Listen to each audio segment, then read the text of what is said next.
Well, I'm an animation alum from OCAD, and at that time it wasn't called DPXA or IMXA as it is now. It was digital painting and experimental animation through integrated media. So it's a very long title. It was basically a combination of integrated media and animation as a practice. After that, I kind of stayed around with OCAD through another program, another department at the CEAD, the Center for Emerging Artists and Designers. They basically had me work with a lot of students in the program that were doing a placement. So I kind of worked with them for like 5 years after graduating, before currently my role as a technician working with integrated media and animation students. My practice, I generally describe myself as a digital artist, filmmaker, storyteller. I've worked in a little bit of curating before, but truthfully after graduating, everything that fell underneath the umbrella of art I tried to do. There was no set course. It was like teaching workshops and animating, curating, jurying shows, doing volunteer work, running for a board of directors at like an art gallery, just anything that made me still validate as an artist, I was doing.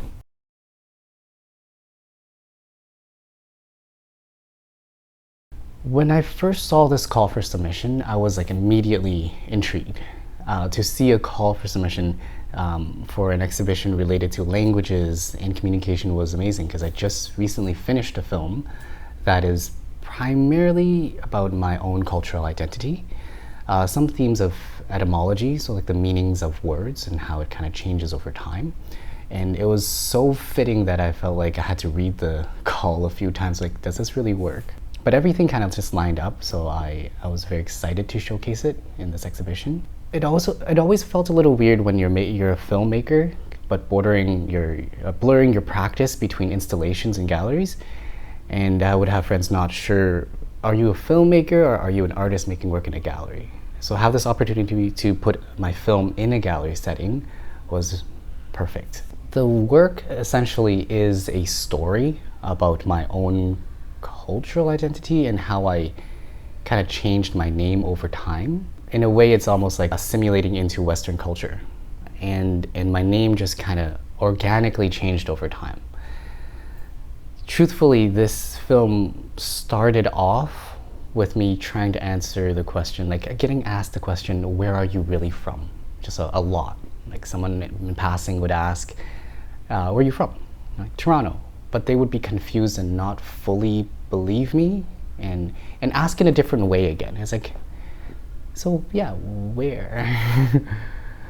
And the first response in my head is like, okay, how much time do you have? I'll talk to you for 10 minutes and tell you my cultural heritage story if you want. So that's why I started making this film. And with it relating to cultural identity and communication words, I just found it very fitting with this exhibition. The name of the piece is, my name is Truong Phat, Tommy Truong. It's a kind of animated short documentary, narrated animated by myself. It's a very close piece to my own practice and just my own being. The inspiration of the piece, as I mentioned, was just trying to elaborate on where I really came from. And kind of poking at that fun, that microaggression that you get, where are you from?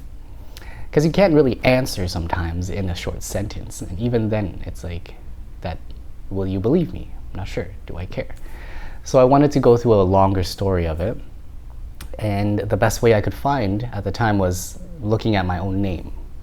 Being a thing that's so close to my identity, that's literally who I am and how it's changed. I have parts of my names that I never use, unless with specific people. I thought it's really funny.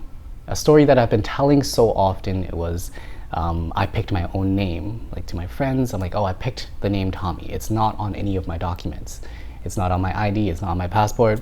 Then how did it come to be? So when I was writing a grant or a proposal, more like a pitch at the Regent Park Film Festival, I was like, okay, I need to write a story that I am used to. So this story I've told a lot, I'm gonna make a whole film about this one story. As I dove into it, I found so many little things that were like, oh, this element or this meaning is interesting, very visual. So I started making it, started writing more and more about it in the treatment. The theme to this work, I would say I wanted to focus on fluidity and the etymology of words. So everything came back to like meaning. I wanted to reflect on my own cultural practice on writing Chinese characters because I don't know how to write. And I had this cloth, this material called a magic cloth. It's traditionally used for practicing calligraphy.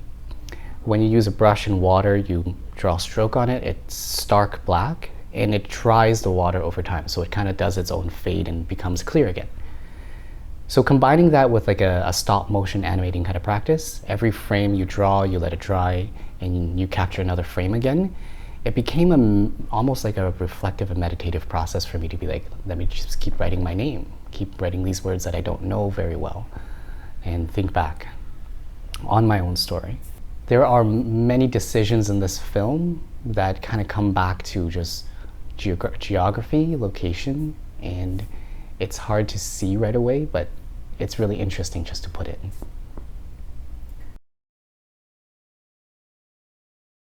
Seeing all the works in there, I feel like a new media work was weirdly standing out, but like a digital work, a projected work when everything is so tactile, so physical and sculptural even.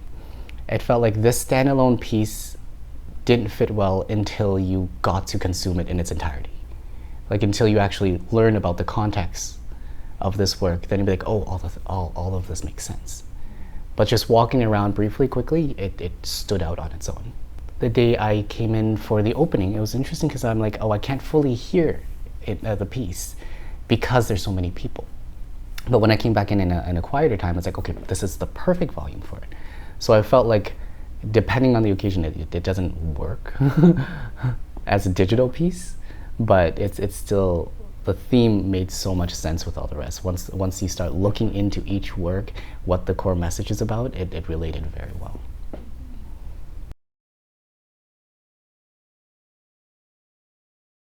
Oh, when I made the work, I kind of envisioned this for a youth or like young adult audience, and the takeaway would be like a lot of people encounter this kind of issue with your own cultural identity, how it changes. It is a very fluid thing. Like it's constantly changing as you grow. You're going to identify with something else, or you're going to find your roots again, like a few times. And I want my viewers to know like this story is very common.